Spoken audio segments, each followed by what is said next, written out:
My name is Lena, and at 57 years old, I never imagined my own son would punch me in the face. Gregory was always quick to anger, but he had never been violent toward me before that terrible Sunday dinner. I still remember the look in his eyes after his wife Donna whispered something in his ear. Pure rage. When his fist connected with my cheek, knocking me to the floor, I thought I had lost him forever. But what happened next changed everything between us, revealing a 20-year secret that left him frozen in fear and forced us both to confront the painful truth we had been avoiding. If you're watching this right now, I'd love to know where you're tuning in from. Go ahead and hit that like button, subscribe to the channel, and let me know in the comments if you've ever had to confront a difficult family secret that changed everything. Now let me tell you how it all unfolded.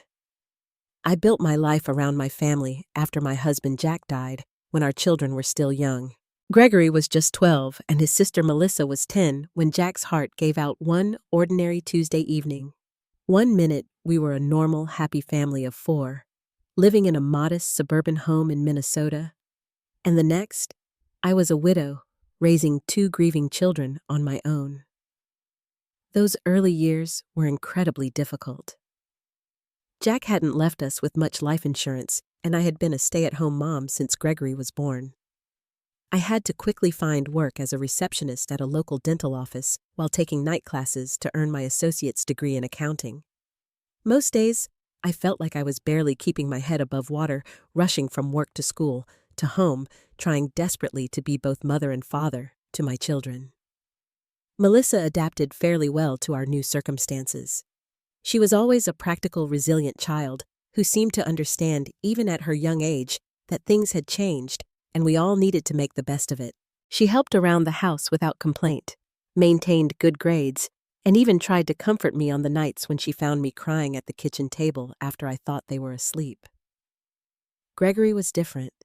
Jack's death hit him particularly hard. They had been extremely close. Jack coached Gregory's baseball team, took him fishing, and spent hours teaching him how to fix things around the house.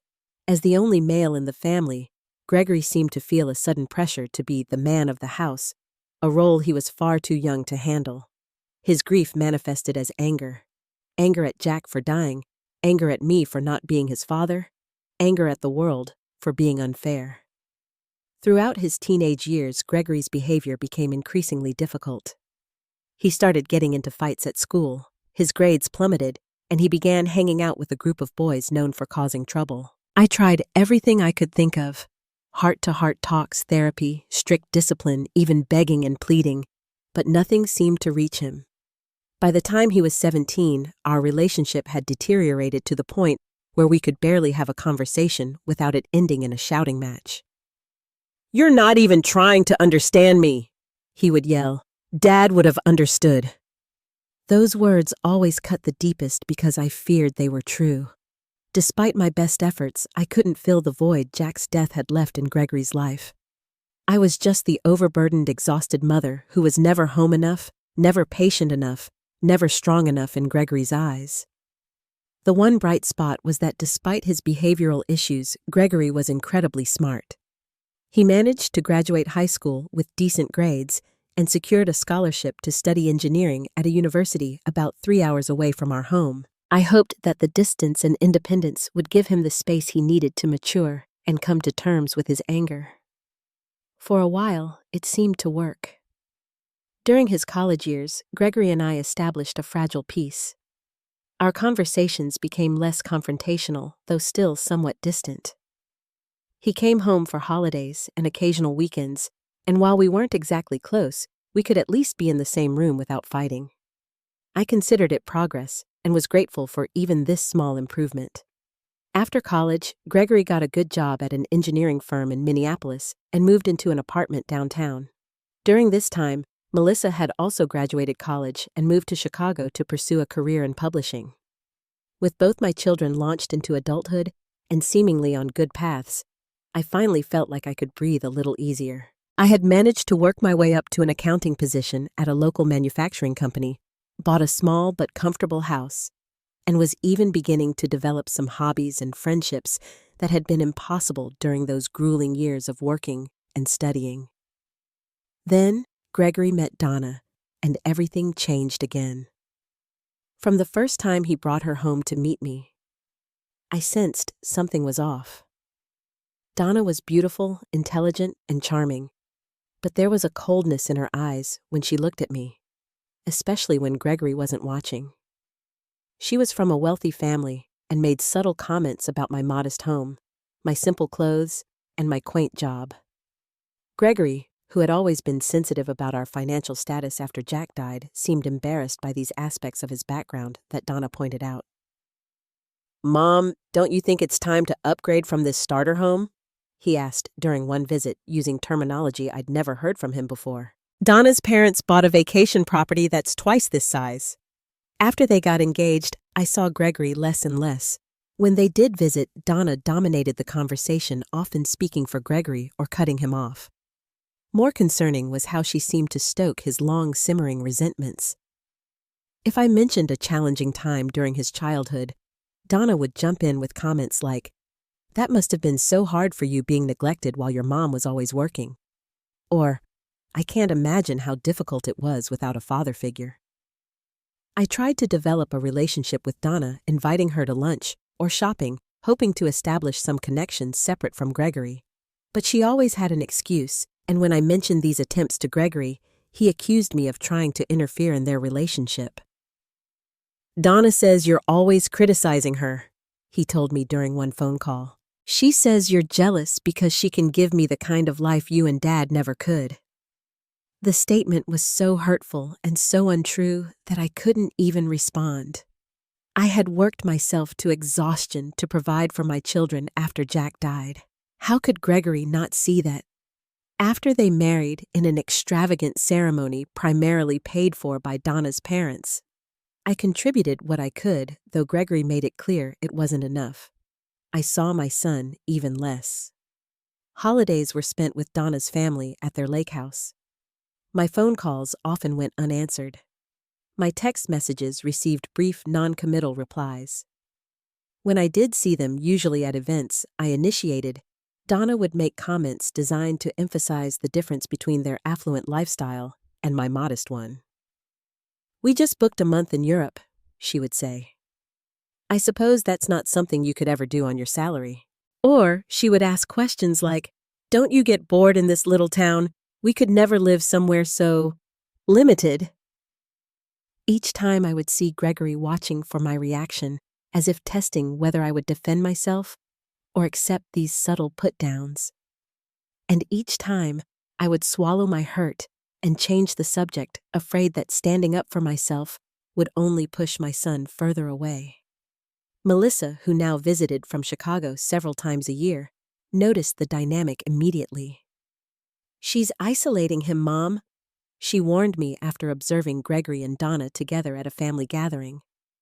"This is what abusers do. They cut their victims off from their support systems. And she's definitely emotionally abusing him even if he doesn't see it." I feared Melissa was right, but felt powerless to intervene. Any criticism of Donna, no matter how gentle, was met with immediate defensiveness from Gregory. "You've never given her a chance," he would say, or, "You're just jealous that she comes from money." By this point, Gregory was 32, Donna was 30, and they had been married for 3 years. Despite the obvious tension in our relationship, I continued to invite them to dinner regularly, hoping that consistent contact would eventually improve things.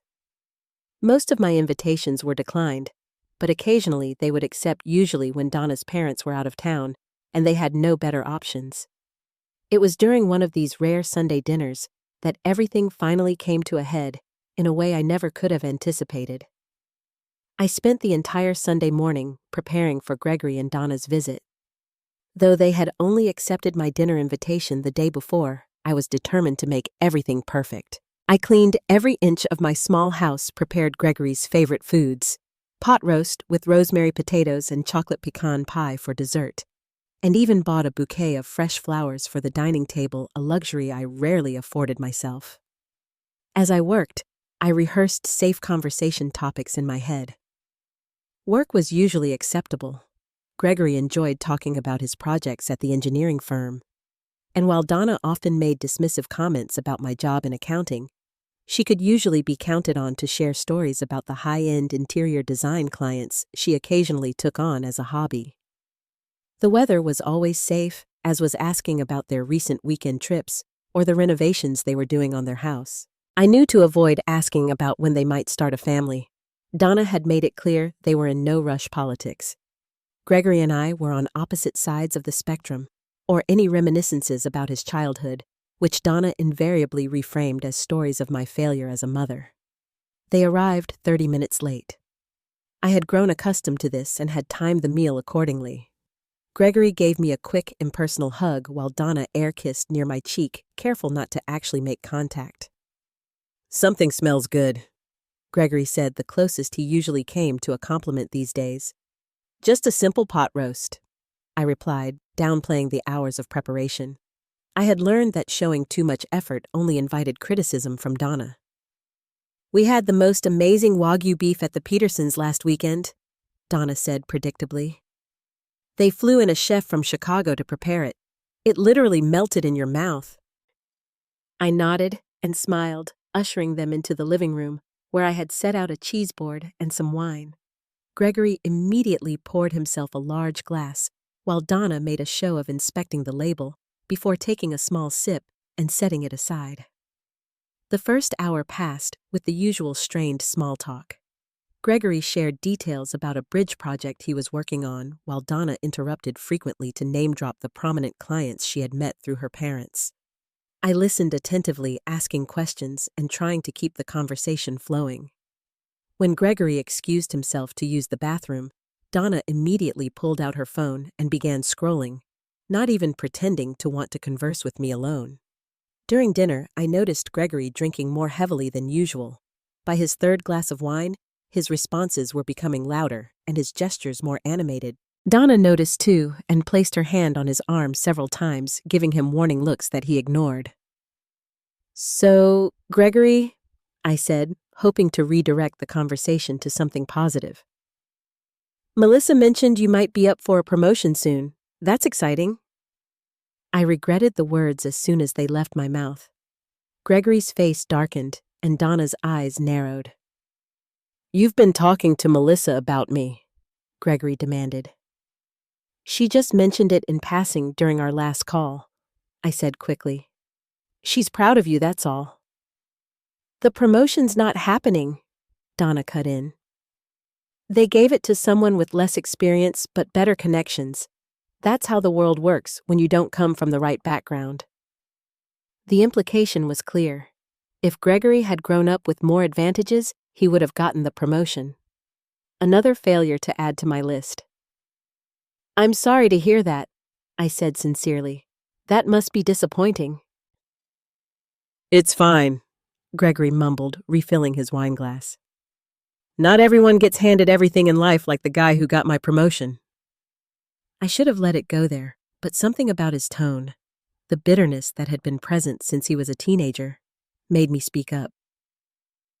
"You know, Gregory, your father and I may not have been wealthy, but we worked incredibly hard to give you and Melissa opportunities. And look at you now. You have a successful career, a beautiful home. You've accomplished so much." Gregory stared at me, his expression unreadable. "Yeah, no thanks to." "Let's talk about something else," Donna interrupted, placing her hand on Gregory's arm again. "Tell your mother about the new car we're thinking of buying." The conversation shifted, but I could feel a tension building in the room. Gregory continued drinking, growing more sullen with each glass. Donna became increasingly controlling, answering questions directed at Gregory, and repeatedly touching his arm or leg when he tried to speak for himself. By dessert, the atmosphere was unbearable. I was serving the chocolate pecan pie when Gregory suddenly asked, "Do you ever think about Dad, about what he would think of how everything turned out?" The question caught me off guard. Gregory rarely mentioned his father anymore. "Of course I do," I answered carefully. "I think he would be very proud of you." Gregory laughed harshly. "Proud of what?" "That I couldn't even get a promotion I deserved. That I'm living in a house half the size of my in-laws' garage." That's not true, I said, setting down the pie server. Jack never measured success by material things. He would be proud of the man you've become, your intelligence, your work ethic. You don't know what he would think, Gregory said, his voice rising. You barely knew him. The unfairness of this statement took my breath away. Jack and I had been married for 15 years before his death. We had built a life together, raised children together, loved each other deeply. Gregory, that's enough, I said, my own voice sharpening. I understand you're upset about the promotion, but this isn't about the promotion, he shouted, slamming his hand on the table hard enough to make the dishes rattle. This is about you always pretending everything was perfect with you and Dad when it wasn't. Donna leaned over and whispered something in Gregory's ear. Her eyes locked on my face, a small smile playing at the corners of her mouth. I couldn't hear what she said, but the effect was immediate. Gregory's face flushed dark red, and he stood up so abruptly that his chair tipped over backward with a crash. You lied to us our entire lives, he shouted. Before I could respond, Gregory lunged across the table. I saw his arm swing back and then felt an explosion of pain as his fist connected with my cheekbone. The force knocked me backward out of my chair and onto the floor. For a moment, everything went dark, and when my vision cleared, I was looking up at my son standing over me, his face contorted with rage, his fist still clenched. Gregory! I gasped, my hand going to my throbbing face. The room was spinning, and I tasted blood where I had bitten the inside of my cheek. In all his years of anger and rebellion, Gregory had never once raised a hand to me. The shock of it was almost worse than the physical pain. Donna stood behind him, her expression a mixture of shock and something else. Satisfaction. She made no move to help me or to calm Gregory down. How could you? I whispered, tears welling in my eyes. Something flickered in Gregory's expression. A moment of uncertainty or shame, perhaps. But it quickly hardened again. You deserved that, he said, his voice shaking. After everything you've done. He turned away and grabbed his jacket from the back of his chair. Let's go, Donna, he said. I can't be in this house anymore. As he headed for the door, something inside me snapped. Years of walking on eggshells, of accepting blame for things that weren't my fault, of watching my son become someone I barely recognized. It all culminated in a moment of absolute clarity. I couldn't let him leave like this. I couldn't let Donna's poison continue to corrupt our relationship. With effort, I pulled myself to my feet, steadying myself against the table. Gregory, stop, I commanded, my voice stronger than I expected. You don't get to hit me and walk away. Not in my house. Gregory paused at the door, his back to me. Donna tugged at his arm. Don't listen to her, she urged. She's manipulating you like always. The only person manipulating him is you, I said to Donna, my fear giving way to anger. What did you whisper to him just now? What lie did you tell to make my son attack his own mother? Gregory turned slowly to face me, his expression still hard but uncertain. She didn't tell me a lie. She reminded me of the truth, that you cheated on Dad, that you were planning to leave him before he died. I stared at him in shock. What? That's absolutely not true. Who told you that? Donna found out from her mother, Gregory said. Her mother was friends with Linda Wilson from your old neighborhood. Linda told her how you were having an affair with some guy from your night classes, how Dad found out just before he died. The absurdity of the accusation momentarily left me speechless. Linda Wilson had been a neighborhood gossip who had disliked me ever since I declined to join her multi-level marketing scheme. The idea that Donna's mother would take Linda's word about my marriage was bad enough, but for Gregory to believe it without ever asking me was devastating. "That's completely false," I said firmly. "I never cheated on your father. We had a solid, loving marriage. Linda Wilson was a spiteful woman who spread rumors about everyone." "You expect me to believe you over what multiple people have confirmed?" Gregory challenged. "Yes, I do," I replied, "because I'm your mother and I have never lied to you. But there is something I haven't told you about your father, something I've kept to myself for 20 years, to protect his memory and to protect you and Melissa." I took a deep breath, knowing that what I was about to reveal would change everything, but seeing no other way forward. "Your father didn't die of a simple heart attack like you've always believed. He died by suicide, Gregory." The words hung in the air between us. Gregory's face drained of color. That's not true," he stammered. "You're making this up to distract from what you did." "I wish I were," I said quietly. "Your father had been battling depression for years. He hid it well from you and Melissa, but I knew. We were trying different medications, therapy, everything we could think of. But that Tuesday, he reached a breaking point. He took an overdose of his heart medication while I was at the grocery store. I found him when I came home." Gregory shook his head violently. No, Dad wouldn't do that. He wouldn't leave us like that." "The depression was a disease, Gregory," I said gently. "It wasn't a choice he made. The doctors explained that to me, but I couldn't bear for you and Melissa to know the truth. I thought it would be easier for you to believe it was a heart attack, something no one could control or prevent." "You're lying," Gregory insisted, but his voice had lost its conviction. "Why would you make up something like this?" I crossed to the small secretary desk in the corner of the dining room and opened the bottom drawer, removing a folder I had kept hidden for 2 decades. With shaking hands, I held it out to Gregory. "This is the medical examiner's report," I said. "And this is the letter your father left. I've kept them all these years, thinking someday you might be old enough to know the truth. I never wanted that day to come, but I won't let you believe I was unfaithful to your father. I loved him until the end, and I've honored his memory every day since." Gregory stared at the folder, but made no move to take it. Donna stepped forward, her face twisted with anger. "Don't fall for this, Gregory. She's making it all up to manipulate you." But Gregory wasn't listening to her anymore.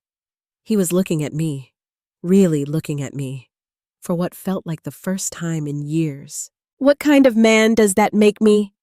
"The kind who stands up for himself," Donna insisted. "The kind who doesn't let people like her push him around." "People like her," Gregory repeated. "You mean my mother, who raised 2 kids on her own after her husband died? Who worked 2 jobs and went to night school so I could have a good life?" He looked back at me, and I saw recognition in his eyes. Recognition of the truth of the years of manipulation he had endured, of the wedge that had been driven between us. "Mom," he said, his voice breaking. "Mom, I'm so sorry. I don't know what's happening to me. I don't know who I've become." I knelt beside him on the floor, ignoring the throbbing in my face, and pulled my son into my arms for the first time in years. "It's okay," I whispered. "We're going to figure this out, together." Behind us, Donna grabbed her purse. "I'm not staying for this pathetic display," she announced. "Gregory, when you're done with this little mommy reunion, you can find me at my parents' house." She stalked to the door and slammed it behind her, but neither Gregory nor I moved. We remained on the floor, holding each other, beginning the long process of healing 2 decades of pain. After Donna left, Gregory and I moved to the living room, both physically and emotionally exhausted. I held an ice pack to my cheekbone, which was already beginning to swell and discolor. Gregory couldn't look directly at my face, his shame evident in the way his eyes darted away whenever they approached my injury. "I can't believe I hit you," he said for the third time, his voice hollow. "I've never hit anyone before, not even when I was a kid getting into trouble at school. It was always just arguments, never physical fights." "I believe you," I said, "which makes me wonder about what's been happening in your life to bring you to this point." Gregory ran his hands through his hair, a gesture so reminiscent of his father that it made my heart ache. "I don't even know where to start," he admitted. "Everything's been so messed up for so long." "Start with Donna," I suggested gently. "What did she whisper to you at the table?" He closed his eyes briefly as if the memory caused him physical pain. "She said, 'Your mother destroyed your father, just like she's trying to destroy you. Are you going to let her get away with it?'" He opened his eyes and looked at me directly. And something just snapped in my head, like a circuit breaker flipping. All I could see was red. "That's a provocative statement," I observed, keeping my tone neutral. "Has Donna said things like that before?" Gregory nodded slowly. "All the time. From the beginning, she's been telling me that you were a bad mother, that you didn't really love Dad, that you're jealous of our relationship and trying to undermine it." He paused. "At first I didn't believe her, but she's persistent, and I already had so much anger toward you from when I was younger. It was easy to let her convince me. And the story about me having an affair? That came from her mother about a year ago," he said. "According to her, it was common knowledge in the neighborhood that you were cheating on Dad with some guy from your accounting class, that you were planning to leave him right before he died. When I heard that, it was like confirmation of everything I'd been feeling since I was 12, that you didn't really love us enough, that you were selfish." I shook my head, sadness washing over me. "Gregory, I was taking those night classes to build a better life for us after your father died. The only men in my accounting classes were a 65-year-old retired banker and the professor who was gay and happily partnered. Linda Wilson spread that rumor because I wouldn't join her pyramid scheme selling dietary supplements." I reached for the folder I had placed on the coffee table between us. "But the truth about your father is in here. It's painful, but I think you're ready to know." Gregory stared at the folder for a long moment before finally picking it up. His hands trembled slightly as he opened it and began to read the medical examiner's report, which clinically detailed the cardiac arrest resulting from an overdose of prescription medication. When he came to his father's handwritten note, he had to stop several times, overwhelmed by emotion. The letter was brief, but heartbreaking. Jack apologizing for his weakness, explaining that he had tried everything to fight the depression, but couldn't bear the darkness anymore. He wrote of his love for his children, his pride in them, his regret at not seeing them grow up. And he wrote of his love for me, absolving me of any responsibility and thanking me for years of trying to help him through his illness. "I had no idea," Gregory whispered when he finally finished reading. "He always seemed so strong, so happy. He worked very hard to make sure you and Melissa saw that side of him," I explained. "The depression would come in waves. There were good months when he was the Jack everyone knew and loved, and then dark periods when he could barely get out of bed. We kept it private. Mental illness wasn't discussed openly back then the way it is now." "Why didn't you tell us the truth after he died?" I sighed, the weight of the 20-year-old decision still heavy on my shoulders. "You were 12, Gregory. You idolized your father. The therapist I consulted thought it might be devastating for you to learn he had taken his own life, that you might blame yourself or think he didn't love you enough to stay. And honestly, I was afraid of the stigma. Suicide wasn't understood well then. People might have judged your father, judged our family. So you carried this alone all these years?" "Melissa knows," I admitted, I told her when she was in college. She was struggling with some depression herself, and I was terrified it was hereditary. I wanted her to understand the importance of getting help. Gregory looked stricken. So I'm the only one who didn't know, the only one who's been blaming you all these years. You were always the most like him, I said softly. You had his temper, his intensity, his passion. You took his death the hardest. I was afraid the truth would break you. Instead, not knowing broke us, Gregory said, gesturing between us. Broke our relationship. We contributed to that in other ways too, I acknowledged. I was overwhelmed trying to be both parents while working and studying. I wasn't as present as I should have been, and you were hurting in ways I didn't fully understand. We sat in silence for a few minutes, each processing the weight of these revelations. Finally, Gregory spoke again. I need to tell you something else, he said hesitantly. Something about Donna and me. I waited, giving him space to find the words. Our relationship isn't healthy, he continued. She criticizes everything I do, isolates me from friends, monitors my calls and texts. If I disagree with her, she gives me the silent treatment for days. She controls all our finances, even though we both work. And lately, he paused, looking away. Lately, when arguments get intense, she throws things. Not at me, but near me. A glass against the wall, a book on the floor. Once she tipped over an entire bookshelf. My heart sank as I recognized the classic signs of emotional abuse escalating toward physical violence. Have you thought about leaving? I asked carefully. All the time, he admitted.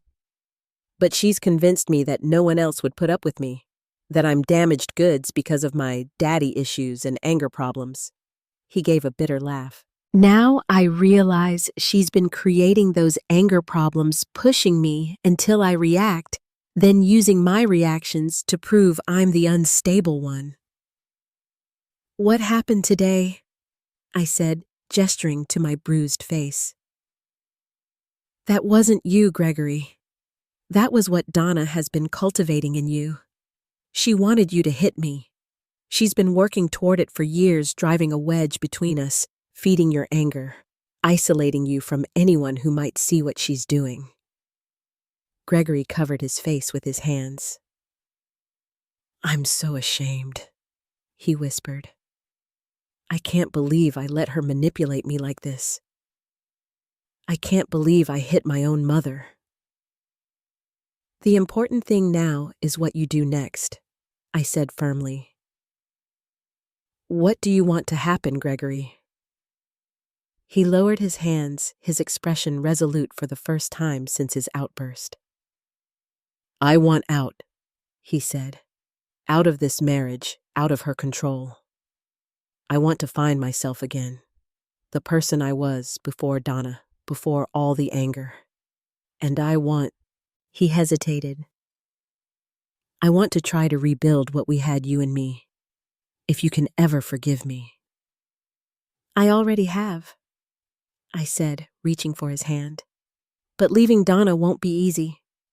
People like her don't let go without a fight. I know, he said grimly. But I can't live like this anymore. I won't become the kind of man who hurts people, who hurts his mother. As painful as the day had been, I felt the first stirrings of hope. My son was still in there beneath the layers of manipulation and misdirected anger. And now, finally, he was ready to find his way back. Over the next few days, Gregory stayed at my house while figuring out his next steps. After calling in sick to work on Monday, he contacted a lawyer recommended by a colleague to discuss the divorce process. The attorney advised him to gather important documents and financial records before Donna realized his intentions, warning that she might try to restrict his access once she knew he was leaving. On Tuesday, while Donna was at her weekly lunch with her mother, Gregory returned to their house with a small moving truck and 2 friends from work. They quickly packed his personal belongings, important documents, and a few essential household items that were undisputedly his. The lawyer had advised against taking anything that could be considered marital property, so Gregory left behind most of the furniture, appliances, and joint purchases. "It feels strange," he told me that evening as we sorted through boxes in my spare bedroom, which had become his temporary quarters. "I've left with basically what I brought into the marriage, some clothes books, my grandfather's watch. 5 years together, and it fits in half a dozen boxes." "Sometimes that's healthier," I suggested. "A clean break. You're not tied to her through possessions." Gregory nodded thoughtfully. "I suppose you're right. Still, I feel like I've lost years of my life to this relationship." "Not lost," I corrected gently. "Those years taught you something important about yourself, about what you want and don't want in a partner. They're part of your journey, not a detour." The confrontation came sooner than we expected. That night, while we were eating a simple dinner of soup and sandwiches, Donna showed up at my door, pounding hard enough to rattle the hinges. "I know you're in there, Gregory," she shouted. "Open this door right now." Gregory tensed his spoon, clattering against his bowl. I could see fear in his eyes, but also determination. "I should talk to her," he said. "Set boundaries right from the start." I nodded, but followed him to the door, unwilling to let him face her alone. When Gregory opened the door, Donna pushed past him into the house, her face contorted with rage.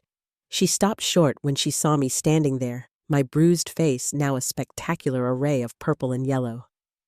"Well, isn't this touching?" she sneered. The abusive son crawling back to mommy. "Donna," Gregory said firmly, "I'm filing for divorce. My lawyer will be contacting yours tomorrow." Donna's face went blank with shock before quickly reassembling into a mask of contempt. "Divorce? Are you kidding me over a little family disagreement?" "It wasn't a disagreement," Gregory replied. "I hit my mother because of your manipulation. That was my rock bottom. I'm done, Donna." "You hit her because you have anger issues," Donna shot back. "Issues you've had since long before you met me, thanks to your dysfunctional childhood with this woman." She gestured dismissively toward me. "I've had exactly one violent episode in my life," Gregory said, "and it happened right after you whispered poison in my ear. That's not a coincidence." Donna turned to me, her expression calculating.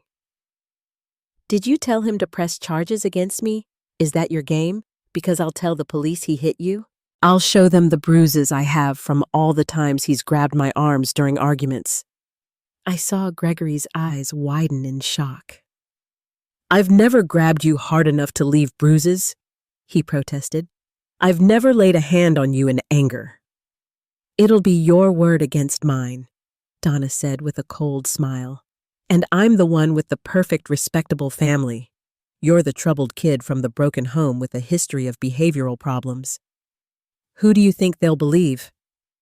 "Actually," I interjected, "it would be your word against both of ours, and against the documentation Gregory's been keeping for the past 2 years. Now it was Donna's turn to look shocked. "What documentation?" Gregory pulled out his phone. "I've been recording your outbursts," he said quietly. "The times you've thrown things, screamed at me for hours, threatened me. I've documented every time you've taken my car keys or wallet to prevent me from leaving during arguments. I have text messages where you've threatened self-harm if I didn't do what you wanted." "That's illegal," Donna sputtered. "You can't record me without my consent." "In this state, only one party needs to consent to a recording," I pointed out. "And Gregory consented." "Why would you do this?" Donna demanded, turning back to Gregory, her voice rising hysterically. "Why would you keep evidence against your own wife? What kind of husband does that?" "One who's been afraid for a long time," Gregory answered simply. "One who knew something was wrong but couldn't admit it even to himself." Donna's strategy shifted instantly. Her face crumpled, and tears filled her eyes. "Gregory, please," she begged, her voice soft and vulnerable. I know I've made mistakes. I've been under so much pressure with my parents' expectations, with trying to make our life perfect. I need help, not abandonment. If you ever loved me, you'll give me another chance. I saw Gregory waver slightly, his natural compassion fighting with his newly found resolve. I held my breath, not wanting to intervene, but terrified that he might be pulled back into her manipulation. After what seemed like an eternity, Gregory shook his head. I'm sorry, Donna. I hope you get the help you need truly. But it can't be from me. We're not good for each other. Donna's transformation was instantaneous and chilling. The tears vanished, and her expression hardened into pure hatred. You'll regret this, she hissed. Both of you will. Nobody leaves me. Nobody. With that, she stormed out, slamming the door so hard that a small picture fell from the wall and shattered. In the silence that followed, Gregory let out a shaking breath. She's going to make this as difficult as possible, isn't she? Yes, I said, squeezing his arm reassuringly. But we'll get through it together. For the first time in years, my son didn't pull away from my touch. Instead, he covered my hand with his own and nodded a small gesture that felt like the beginning of healing. The following weeks were as difficult as we had anticipated. Donna launched a multi-pronged attack on Gregory, alternating between tearful pleas for reconciliation and vicious character assassination. She told their friends that he was mentally unstable and had abandoned her without warning. She contacted his workplace, claiming he was embezzling company funds to support a gambling addiction. She even filed a police report alleging that he had been abusive throughout their marriage, though she dropped the complaint when reminded about Gregory's recordings. Through it all, Gregory maintained his composure with a strength I hadn't seen in him since he was a child. He sought therapy to process both the emotional abuse he had suffered in his marriage and the long-buried trauma of his father's suicide. He reconnected with old friends who had been pushed aside during his relationship with Donna. And most significantly, he worked to rebuild his relationship with me. Our conversations were often painful as we excavated decades of misunderstandings and hurt feelings. Gregory admitted that he had resented me for years, for not somehow preventing his father's death, for the financial struggles we endured afterward, for the times I had missed school events because I was working or studying. I think I was looking for someone to blame, he explained one evening as we sat on my back porch watching fireflies emerge in the gathering dusk. It was easier to be angry at you than to accept that sometimes terrible things just happen. And I didn't always handle your anger well, I acknowledged. There were times I was too exhausted to be patient, too overwhelmed to give you the attention you needed. I'm sorry for that. You did the best you could, Gregory said. Better than most would have done in your situation. I see that now. Melissa came to visit from Chicago, bringing her fiancé, whom I had met only once before. Seeing my two children together again under my roof brought a joy I had almost forgotten was possible. Melissa and Gregory spent hours reconnecting their childhood bond, surprisingly intact, despite years of distance. I always knew something wasn't right with Donna, Melissa told Gregory. I tried to talk to you about it a few times, but you shut me down pretty quickly. I wasn't ready to hear it, Gregory admitted. I had convinced myself that her controlling behavior was love, that her criticism was just high standards. I couldn't see the manipulation until I was outside of it. Well, I'm just glad you got out before you had children with her, Melissa said pragmatically. That would have complicated everything. The divorce proceedings dragged on, with Donna contesting every point and making increasingly unreasonable demands. She wanted the house, both cars and alimony, despite coming from a wealthy family and having a trust fund. Her lawyer, an aggressive man hand-picked by her father, used every delay tactic possible to prolong the process. Gregory's lawyer advised patience. "She's trying to wear you down," she explained. "She wants you to give in just to make it stop. But the recordings you have of her behavior are compelling. We have a strong case for an equitable distribution of assets, nothing more." 4 months into the divorce process, Donna made her most desperate move. She called Gregory late one night, clearly intoxicated, threatening to harm herself if he didn't come over immediately. Following his therapist's advice, Gregory didn't go to the house, but instead called the police to perform a wellness check. When officers arrived, they found Donna perfectly fine watching television with a friend not at all in distress.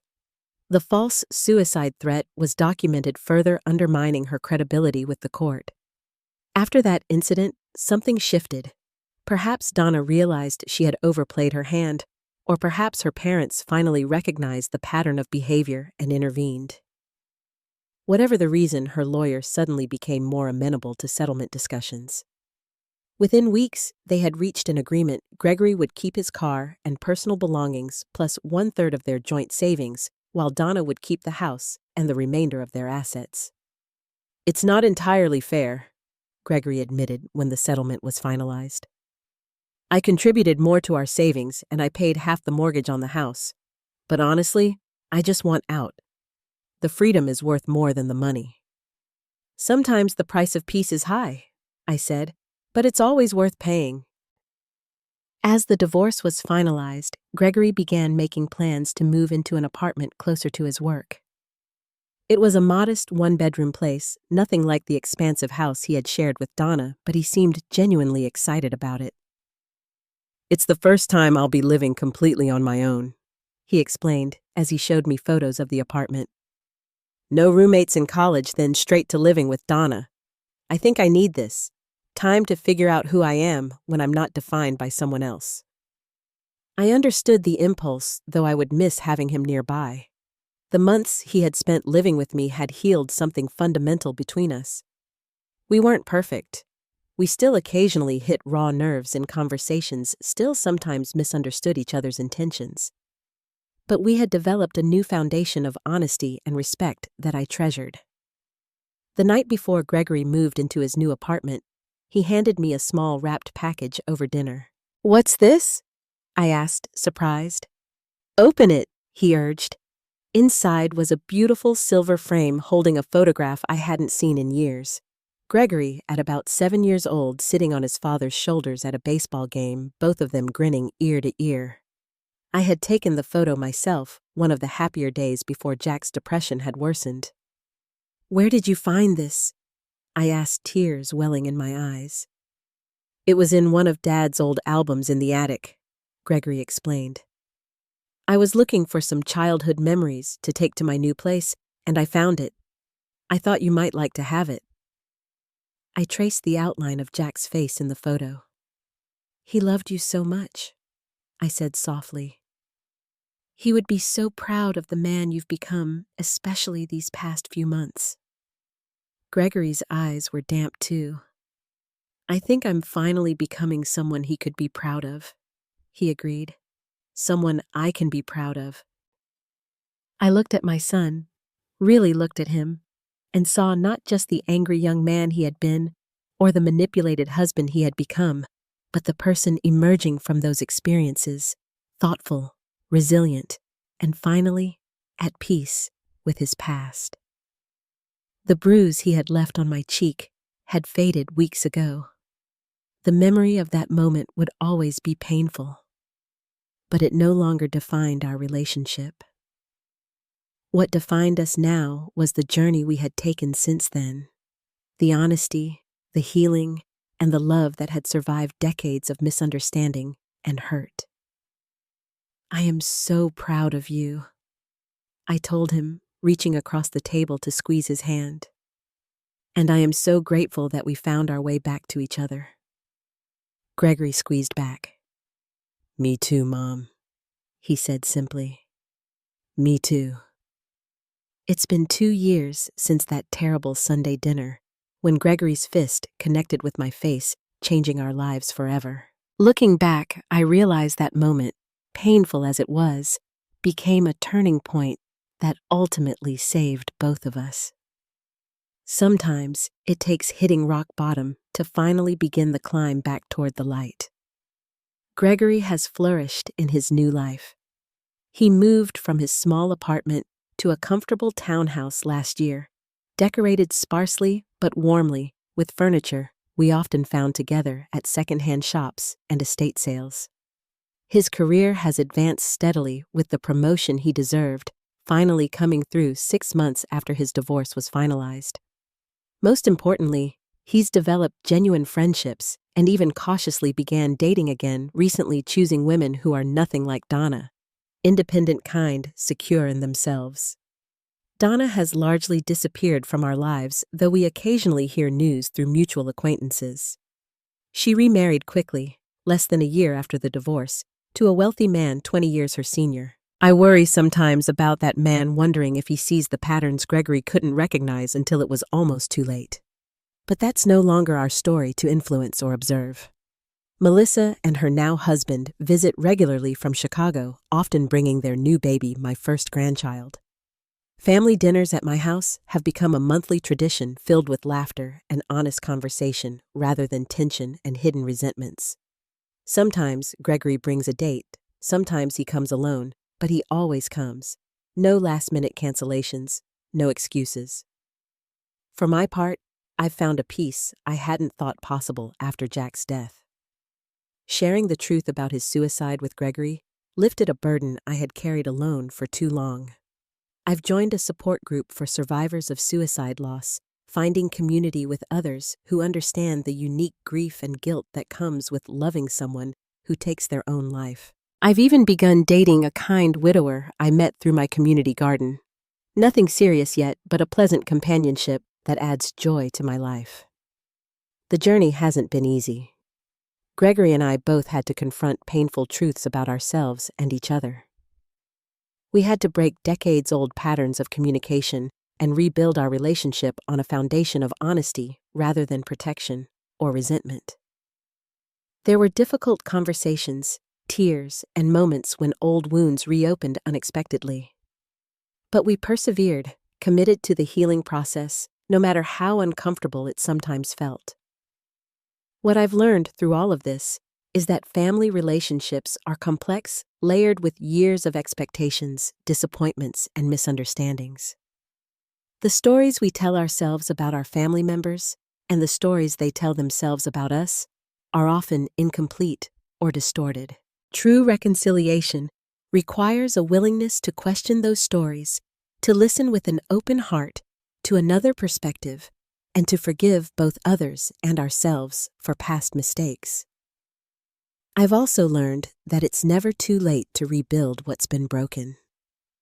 Gregory and I lost 20 years to misunderstanding and manipulation, but the relationship we have now is stronger and more authentic than anything we might have had if we'd continued on our previous path.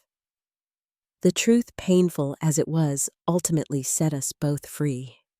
If you're watching this and find yourself in a toxic relationship, whether with a partner, a parent, a child, or a friend, please know that it's possible to break free. It's possible to heal. It's possible to rebuild your life and your sense of self.